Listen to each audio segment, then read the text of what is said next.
은혜 받으실 말씀은 요엘서 2장 18절에서 28절입니다. 함께 봉독하시겠습니다. 그때 여호와께서 자기 땅을 위하여 중심이 뜨거우시며 그 백성을 긍휼히 여기실 것이라. 여호와께서 그들에게 응답하여 이르시기를 내가 너희에게 곡식과 새 포도주와 기름을 주리니 너희가 이로 인하여 흡족하리라. 내가 다시는 너희로 열국 중에서 욕을 당하지 않게 할 것이며 내가 북편 군대를 너희에게서 멀리 떠나게 하여 메마르고 적막한 땅으로 쫓아내리니 그 전군은 동해로 그 후군은 서해로 들어갈 것이라. 상한 냄새가 일어나고 악취가 오르리니 이는 큰 일을 행하였음이니라 하시니라. 땅이여 두려워 말고 기뻐하며 즐거워할지어다. 여호와께서 큰 일을 행하셨습니다. 들짐승들아 두려워 말지어다. 들에 풀이 나며 나무가 열매를 맺으며 무화과 나무와 포도나무가 시온의 자녀들아 너희는 너희 하나님 여호와로 인하여 기뻐하며 즐거워할지어다. 그가 너희를 위하여 비를 내리시되 이른 비와 늦은 비가 전과 같을 것이라. 마당에는 이를 가득하고 독에는 새 포도주와 기름이 넘치리로다. 내가 전에 너희에게 보낸 큰 군대 곧 메뚜기와 늑과 황충과 팥종이 먹은 횟수대로 너희에게 갚아주리니 너희는 먹되 풍족히 먹고 너희를 기이여 대접한 너희 하나님 여호와의 이름을 찬송할 것이라. 내 백성이 영영이 수치를 당치 아니하리로다. 그런즉 내가 이스라엘 가운데 있어 너희 하나님 여호와가 되고 다른 이가 없는 줄을 너희가 알 것이라.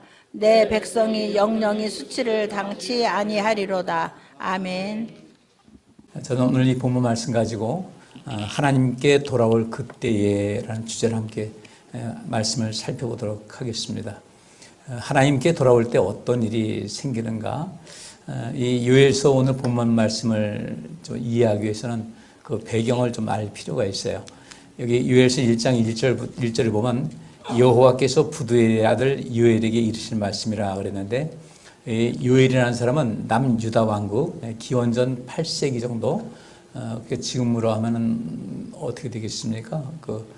한 3000년 전 그때 이제 인물인데, 그 요엘에게 이르신 말씀인데, 이 요엘 이 시대에 이때 아주 엄청난 메뚜기 때의 공습이 있었어요. 비행기가 폭격하듯이 어마어마한 그 메뚜기가 이것을 창궐해서 그 땅을 완전히 아주 쑥대밭을 만들어 놨습니다.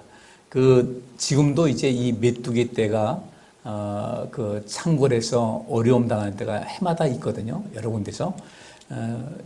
여기 그림 보면요, 이게 메뚜기 떼가 몰렸을 때의 모습입니다. 요즘 이 시대입니다. 이 하늘이, 파란 하늘이 완전히 이 거뭇거뭇한 거, 여기 검은색으로 나온 이것이, 회색 나오는 이것이 이 메뚜기들이에요. 이것이 보통 3억에서 4억 마리 정도가 이제 몰려다니게 되는데, 이 메뚜기 떼들이 지금 공중에 떠 있는데, 이것이 땅으로 내려오게 되면 이 푸르렀던 모든 것이 1시간이나 2시간 되면 완전히 사라져버리는 거예요. 어마어마한 겁니다. 그러면 그 메뚜기가 얼마나 크길래 그런가 봤더니 메뚜기가 이 정도 큽니다. 그러니까 했을 때 이 끝에서부터 손목 넘어가서 이만큼 오는 거예요. 근데 이 메뚜기 떼가 전 세계적으로 볼 때 생물학사 얘기하면 한 100가지의 메뚜기가 있다는 겁니다. 100가지 종류의 메뚜기가 있는데, 오늘 이 본문 말씀에는 이제 몇 가지가 나오냐면은 팥종이, 또 메뚜기, 늑, 황충이라는 것이 나옵니다. 근데 이 팥종이라는 그것이 뭐냐면 자르다라는 의미고, 그 다음에 메뚜기가 온다, 메뚜기 많은 때, 늑은 급하게 갉아오는 모습, 또 황충은 끝장을 낸다고 했는데, 이 엄청난 메뚜기 때의 공습이 이 요엘 시대에, 요엘 선지자가 활동할 시대에 이런 사건이 있었던 거예요. 그러니까 산천초목이 하루아침에 그냥 완전히 푸르른 것이 다 없어져 버린 겁니다. 그러니까 이 포도나무나 또 그 외에 유실 수 있는 그런 모든 나무가 이파리가 없으니까 어떻게 되겠어요?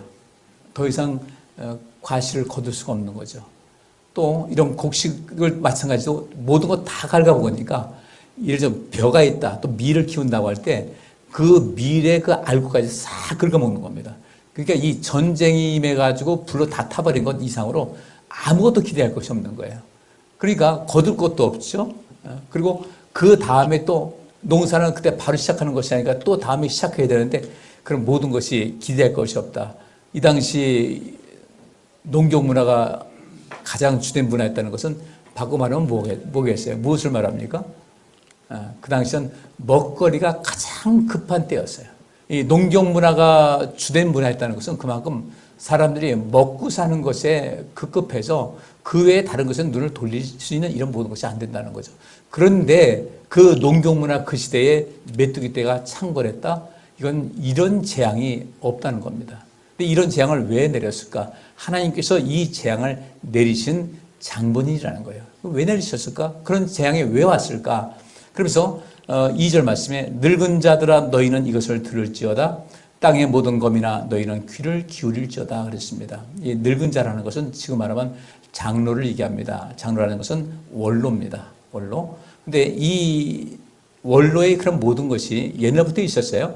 이스라엘 백성들을 애굽 땅에서 종된 상태에서도 거기도 장로들이 있었고 그들이 12명의 정탐꾼 중에 한 사람이 된 겁니다. 근데 그들은 그 자리에 있다 보니까 권력이 주어지겠죠. 권력이 주어지고 또 많은 혜택이 있겠죠. 이렇게 그 어떤 조직이고 사회고 국가 간에 그 사회나 국가를 리드할 수 있는 그런 그 그룹이 있어야 될 텐데 바로 이런 그 그룹들이 바로 이 늙은 자들이라는 그런 표현이 되는 거죠. 예수님께서 오실 때도 그런 이 늙은 자들 장로의 그룹이 있었습니다. 그것이 가장 큰 단체가 뭐였어요? 공회였습니다. 공회. 그러니까 이 모든 그 원로들이 모여가지고 70명의 그 원로 회의를 해가지고 거기서 모이게 되는데 거기는 바리새파 사람들 또 사두개파 사람들 어떤 유력한 사람들이 그 회의를 해서 그 이스라엘 백성들의 종교적인 면에서 최고의 의결권을 가지고 있는 사람이었거든요. 근데 그들이 예수님을 죽이는데 가장 앞섰던 사람입니다. 그들은 하나님의 아들, 적어도 신이 하나님 말씀을 알고 있는 바리새인이든지 어떤 제사장 그룹을 갖고 있는 이 사두개인이라든지 이들은 하나님의 말씀을 알고 예수님께서 어떤 분이신가를 보면 알잖아요. 민심이 천심이라고 예수님께서 가시는 곳마다 어떤 돈을 요구한 것도 아니었습니다. 예수님께서는 거저 은혜를 베푸신 것이었어요. 그리고 거저 받았으니 거저 주라고 하면서 하나님의 사랑을 그대로 베풀었던 예수님이신데 그러다 보니까 사람들이 많이 몰려오게 되는 거죠. 몰려오고 예수님을 따르니까 이것에 대해서 긴장감을 느끼는 겁니다. 예수님을 정치적인 인물로 봤던 거예요. 왜? 그들은 정치인들은 그렇다는 거예요. 예수님은 순수하게 내가 이 땅에 온 것은 죄인을 불러 회개케 하기 위해서 왔다. 나는 병든 자를 위해서 온 것이다. 건강한 사람은 의원이 필요 없지만 병든 사람에게 의원이 필요하듯이 나는 그것 때문에 왔다 하면서 주님께서는 절대로 어떤 정치적인 것 하지 않고 그러나 이 정치적인 얘기는 하지 않으셨어도 그 당시에 헤롯 왕에 대해서는 상당히 책망하셨어요. 왜? 여우라는 겁니다. 자기 정권을 유지하기 위해서 온갖 술수를 다하는 그런 것에서 그들을 향해서 책망을 하셨고 바리새인들 종교 지도자, 이 유대교 지도자들인데 그들은 모든 영혼들을 생각하는 것이 아니라 자기의 배를 채웠다. 제사장도 마찬가지다. 그래서 그에 대해서 하나님의 종답게 하나님의 사람답게 모든 것을 바로해야 된다는 것을 말씀하셨는데 그들은 그 일을 하지 못했어요. 그래서 예수님을 죽이는데 앞장섰던 사람들이 여기 말하는 늙은 자 장로들 그들은 그만큼 권세가 있었다는 겁니다. 세월이 그렇게 흘러가면서 모든 것은 어떤 권력이 있는 그룹을 형성하게 되는 것인데 그저 여기 있는 대로 늙은 자들아 모든 이스라엘 백성들을 바른 길로 인도하고 또 그들에게 온전한 말씀을 통해서 하나님을 가까이 해야 될 이 모든 사람들이 너희들인데 너희 이것을 지키지 못하다 보니까 백성들이 딴 길로 간다는 거예요. 늙은 자들아 너희는 이것을 들을지어다. 그러면 땅의 모든 검이나 너희는 귀를 기울일지어다. 이 늙은 자들 장로급들이 그렇게 한다고 해서 원로급들이 잘못된다 할지라도 이 땅의 모든 검인들은 그것을 아닌 것은 아니라고 해야 되는데 그냥 맥없이 따라갔다는 거죠. 옛날이나 지금이나 다 마찬가지 같아요. 땅의 모든 검이나 너희는 귀를 기울일지어다. 너희의 날에나 너희의 조상들 앞선 일에 이런 일이 있었느냐 하면서 너희는 지금 당하는 이 일을 너희 자녀에게 가르치고 너희 자녀는 또 그 다음 자녀에게 가르치고 또 그 자녀는 또 후시대에 고할 것이라 하면서 이런 그 모든 재앙 또 하나님의 말씀을 계속해서 가르쳐서 절대로 이런 재앙을 당하지 말고 인생 살면서 재앙 당하지 말고 하나님의 은혜 가운데서 복된 삶을 살고 이 세상에 생명과 생명력을 주는 삶을 살라고 주께서 이 요엘 선지자를 통해서 말씀을 하신 거예요. 그러면서 여기 4절 말씀 보니까 팥종이가 남긴 것을 메뚜기가 먹고 메뚜기가 남긴 것을 늑이 먹고 늑이 남긴 것을 황충이 먹었다 그랬습니다. 그러니까 여기 이 메뚜기 떼가 창궐하는데 여기는 각양 모든 메뚜기 떼가 모여들었는데 여기 있는 말씀대로 이 팥종이가 나오고 메뚜기 나오고 늑 나오고 황충 나오는데 이것이 그 다 다릅니다. 팥종이는 가잠, 메뚜기는 아르베, 그 다음에 늑은 엘렉, 그 다음에 황충은 하실이라는 것인데 각각 다른 어원으로 메뚜기의 특성을 나타내고 있어요. 여기 팥종이는 자르다라는 의미입니다. 이게 가장 이가 튼튼한 것 같아요. 그래서 사정없이 갈아 놓습니다. 먹으면서 갈라놓고 자르고 그 다음에 메뚜기는 숱하게 많은 때를 가리키고 있고 늑은 아주 급하게 또 갉아먹는 모습, 마치 지금 먹지 않으면 우리는 언제 먹을 수 있을지 모르겠다. 그래서 어마어마한 메뚜기 떼가 그렇게 많다 보니까 경쟁이 있겠어요, 없겠어요? 먹을 것이 풍성하고 먹는 어떤 메뚜기가 많지 않으면요 느긋하게 먹습니다. 근데 그들은 그것도 아는 거예요. 어마어마한 메뚜기가 떼가 같이 모여 있다 보니까 내가 빨리 먹지 않으면 나는 굶어 죽을 수 있다. 개걸스럽게 먹는 겁니다. 황충은 무엇인가? 끝장을 낸다는 의미 있습니다. 이 하실이라는 단어가 끝장을 낸다. 그러니까 모든 것을 다 먹어가지고 또 이렇게 조금씩 떨어져 있는 거 이것 황충이 그마저도 남김없이 싹 훑어가지고 완전히 초토화시킨다는 것을 말씀을 하고 있어요. 그리고 이런 일이 사실 있었고 요엘 선지자를 통해서 우리 주님께서는 이런 상황 속에서 너희는 어떻게 될 것인가, 단순하게 자연재해인가 자연현상이 아니라 이것은 하나님께서 내리신 재앙이라는 것을 말씀하고 있어요. 그러면서 5절 말씀 보니까 무릇 취하는 자들아 너희는 깨어 울지어다, 포도주를 마시는 자들아 너희는 곡할지어다. 기원전 8세기 북왕국이나 남유다 왕국 때 굉장히 태평성대를 이루었던 때였어요. 그러니까 이 속에서 사람들은 뭐라는가? 착각을 일으킨다는 거죠. 우리가 하나님께 예배를 드리는 행위는 여전히 남아있고 모든 것이 잘 되고 평안하고 넉넉하다 보니까 우리가 하나님과의 관계에서도 아무 문제가 없다고 착각하고 있었다는 겁니다. 그리고 성경 역사를 통해서 볼 때 항상 그 민족이 편안할 때 그들은 하나님께로부터 멀어졌고 그 멀어진 가운데 그 언제 갑자기 재앙이 닥쳐왔습니다. 근데 이것은 전 세계 역사를 통해서 봐도 마찬가지 같아요. 우리나라가 먹고 살기 힘들 때요. 그렇게 살다 보니까 사람들은 그저 사는데 자식들 공부시켜야 되겠다, 먹여야 되겠다 이런 것에서 더욱더 하나님부터 의지하는 그런 힘이 생겼는데 이제 우리 80년대 들어서고 88 올림픽 되고 나라 경제가 넉넉해지다 보니까 돈이 참 흔했어요. 그때 보니까. 그때부터 교회가 서서히 빈자리가 생기기 시작하고 교회를 하나의 액세서리 같이 드문드문 듬성듬성 그렇게 신앙생활하는 사람이 점점 늘어나게 됐고 지금 역시 그런 것은 진행형이라는 거예요. 취하는 자들아 너희는 깨어올지어다. 취했습니다. 왜? 너무 많으니까. 포도농사 잘 되죠. 포도주가 아주 흔한 거예요. 무릇 취하는 자들아, 포도주를 마시는 자들아, 너희는 깨울어라, 너희는 곡해라. 왜냐하면 단 포도주가 너희 입에서 이제 곧 끊어질 것이다. 이 재앙에 한 이족이 내 땅에 올라왔다. 그 이족이 누군가 봤더니 어떤 다른 민족이 아니라 이 메뚜기 재앙을 말하고 있어요. 그들은 강하고 무수하며 그 이는 사자의 이 같고 그 어머니는 암사자의 어금니 같다. 그런 상황이었어요. 그들은 농사 잘 되고 나라 부강하고 넉넉하니까 이보다 더 좋을 수는 없다고 했는데 메뚜기 떼가 창궐해서 싹 먹었는데요. 그 다음에 하나님께 돌아오라고 요엘 선지자가 외쳤고 돌아오니까 그들이 회복이 되는데 엄청난 회복이 있었습니다. 그리고 우리 잘 아시는 대로 요엘서에 이제 베드로가 성령 임한 다음에 이제 성령이 임하신 것에 대해서 요엘서를 이제 이게 소환해 가지고 말씀하거든요. 그러니까 어떤 내 영적인 부분에서 내 온전치 못한 부분을 파괴시키고 새롭게 할 때 성령께서도 임하시는 것이고 내 삶이 온전하게 된다는 것을 말씀을 하고 있는 겁니다. 그러니까 이들은 그랬을 거예요. 우리가 산불이 이렇게 무서운 거 몰랐는데 거의 한 열흘 동안 산불이 안 꺼지고 탔어요. 근데 여기 보니까 메뚜기가 왔다. 아니 메뚜기 또 왔겠지 했는데 여기서 요엘 선지자가 하는 말이 메뚜기의 이빨이 누구의 이 같다? 사자의 이 같다. 그 어금니는 암사자의 어금니 같다. 세상에 웬만한 줄기에 굵은 것도 그 메뚜기들이 아까 네 종류 여러분들 이렇게 큰 메뚜기가 웬만한 나무까지 어떻게 하겠어요? 다 갉아먹죠. 이건 이런 재앙이 없었다는 겁니다. 그제서야 이제 그런 엄청난 사건 속에서 하나님의 그 두려움을 알고 하나님에 대한 두려움을 알고 우리가 어떻게 될 것인가. 요엘은 이 말씀을 선포하면서 해법을 알려주는 겁니다. 왜 우리가 이런 재앙을 당했는가? 이 재앙 속에서 우리가 노임받고 새로워야 되면 어떻게 될 것인가? 해법을 말씀하고 있는데 오늘 본문 말씀이 바로 그런 이야기예요.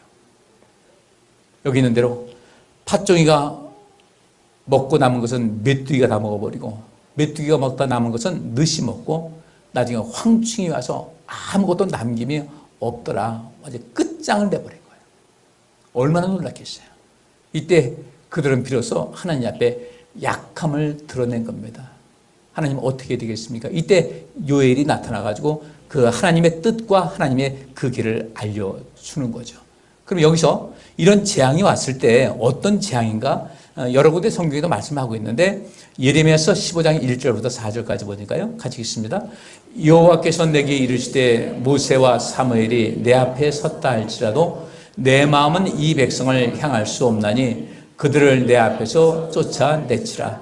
그들이 만일 네게 말하기를 우리가 어디로 나아가리여 하거든 너는 그들에게 이르기를 여호와의 말씀에 사망할 자는 사망으로 나아가고 칼을 발 자는 칼로 나아가고 기근을 당할 자는 기근으로 나아가고 포로될 자는 포로됨으로 나아갈지라 하셨다 하라. 나 여호와가 말하노라. 내가 그들을 네 가지로 벌하리니 곧 죽이는 칼과 찢는 개와 삼켜 멸하는 공중의 새와 땅의 짐승으로 할 것이며 유다왕 히스기야의 아들 므낫세가 예루살렘에 행한 바를 인하여 내가 그들을 세계 열방 중에 흩으리라. 아멘.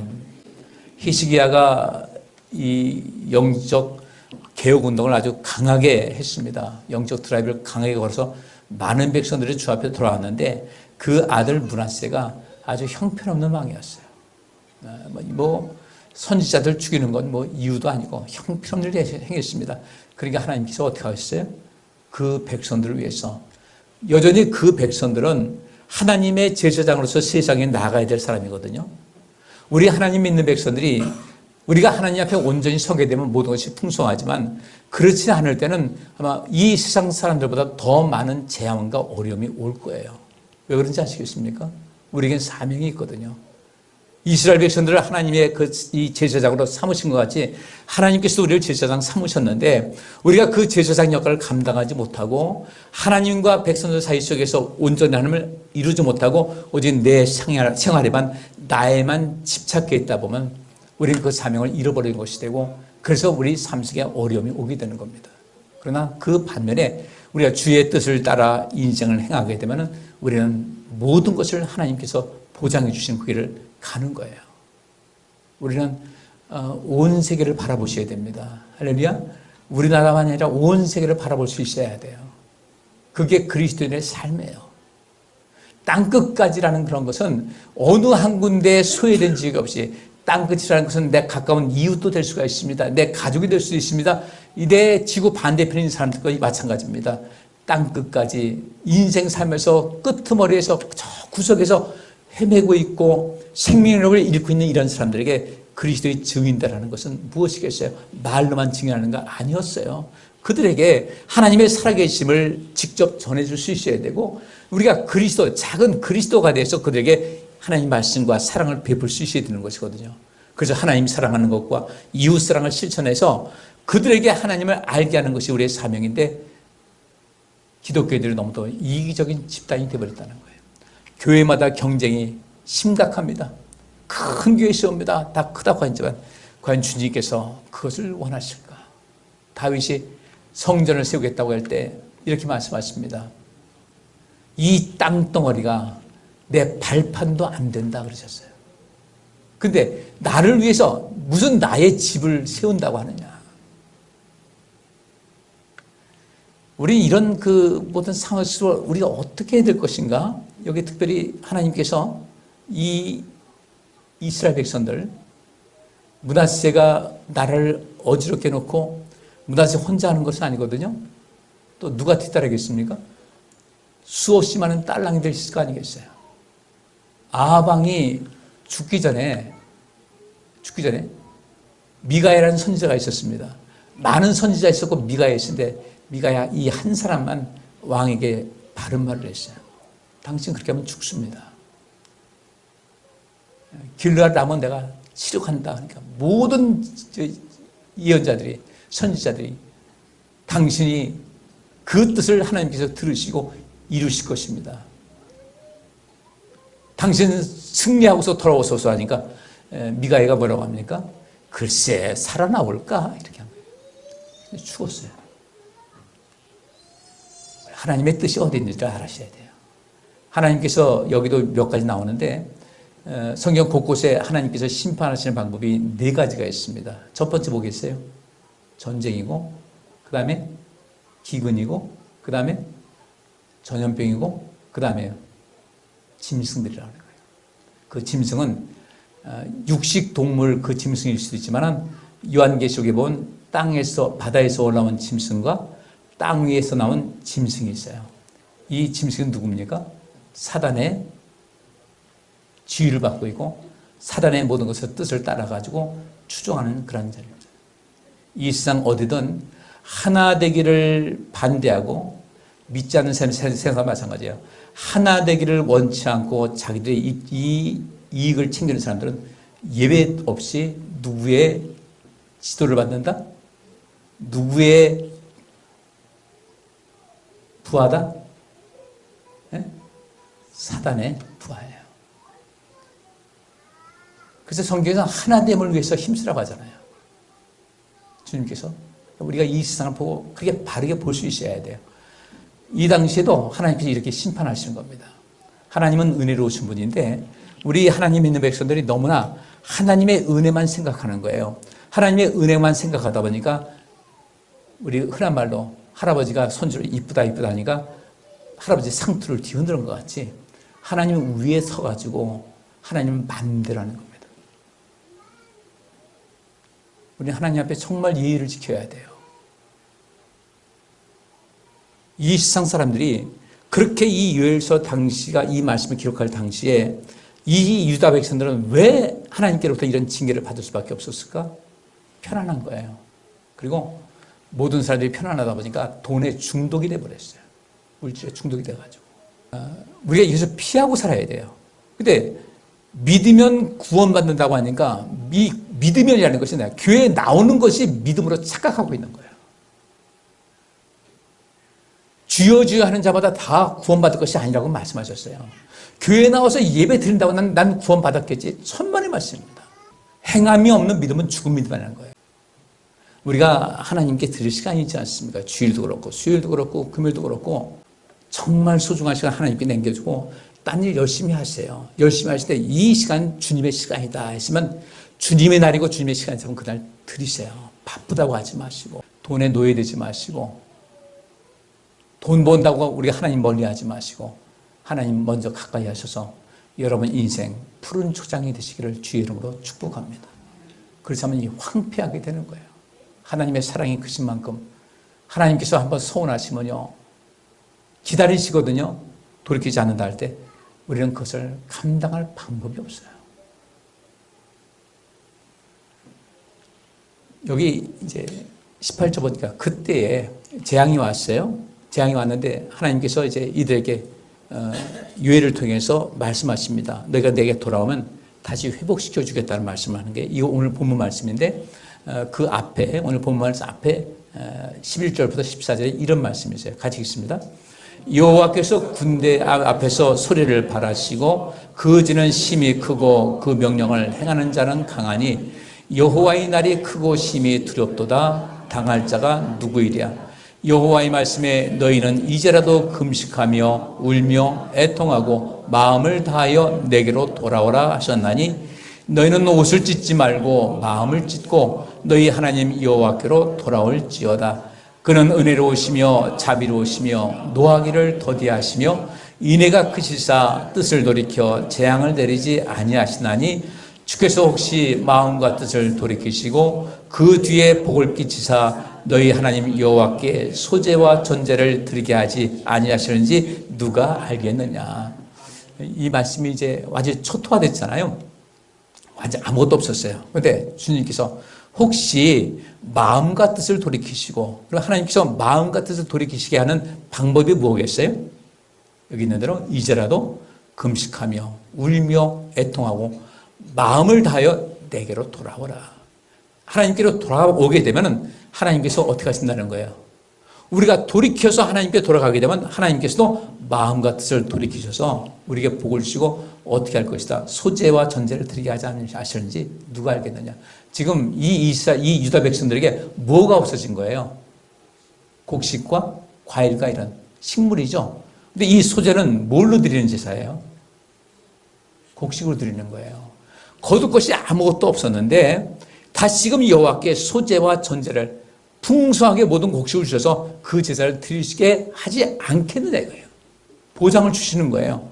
그래서 결국 이때에 돌이킨 겁니다. 돌이켰을 그때에 여호와께서 자기 땅을 위하여 중심이 뜨거우시며 그 백성을 긍휼히 여기실 것이다 하면서 먼저 그 백성을 긍휼히 여기시기 전에 무엇을 위해서 중심이 뜨거워요? 땅을 위해서. 왜? 왜 땅을 위해야 돼요? 땅이 되살아나야 이 백성이 사는 것이기 때문에 그래요. 그러면서 여호와께서 그들에게 응답하여 이르시기를 내가 너희에게 곡식과 새 포도주와 기름을 주리니, 이 곡식, 새 포도주, 기름, 이 기름도 역시 마찬가지예요. 해바라기 씨, 그냥 해바라기 씨 나는 거예요. 그죠? 이런 모든 것을 다 곡식과 이런 그 식물을 풍성하게 해서 기름까지 주시고 너희가 이러니라요 흡족하리라. 내가 다시는 너희로 열국 중에서 욕을 당하지 않게 하실 것이다. 열국 중에서 욕당하는 것은 뭐예요? 주변 나라들이 얼마나 흉보겠어요. 우리나라가 지금 여기 있는데 일본이 막 지진 났다 그러면요 댓글 보면 참 웃겨요. 더 흔들려야 되는데 이게 뭔지 아세요? 이거 그리스도인들이요. 이게 잘못된 민족주의예요. 이 세상 모든 전쟁은요 그 민족주의 때문에 시작된 거예요. 히틀러가 민족주의예요. 독일 게르만 민족들 아리안족 속에만 우월하다. 다른 것은 열등하다. 열등한 사람들이 이 세상에 두게 되면 나라가 이 세상이 엉망진창이다. 그래서 그랬던 거예요. 유대인들은 열등하다는 거죠. 저 열등한 것들 내버려두면 안 된다. 열등했어요? 히틀러의 열등감 때문에 그랬고요. 일본도 그렇고 모든 제국주의자들이 다 그랬던 겁니다. 우린 일본에 그런 지진 났다. 그러면 아이고 났구나. 사람 다치지 말아야 될 텐데. 그 마음 가지셔야 돼요. 그러면 또 철없는 사람들은 그 사람 보고 뭐라고 하겠어요? 무슨 파? 무슨 파? 이게 문제인 거예요.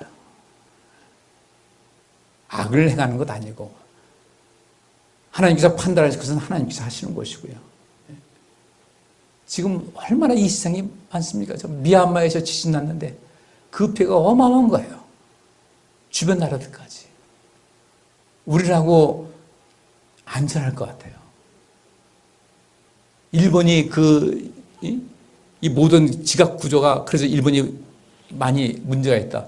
그러면 일본의 동일본 쪽으로는 동일본 그 바다 쪽으로는 우리가 큰 피해는 없겠지만은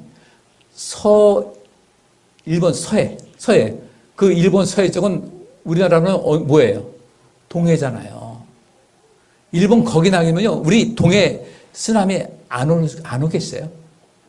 다 안전해야 돼요. 우리 민족주의가 우리 그리스도인들에게 굉장히 이거 경계해야 될 겁니다.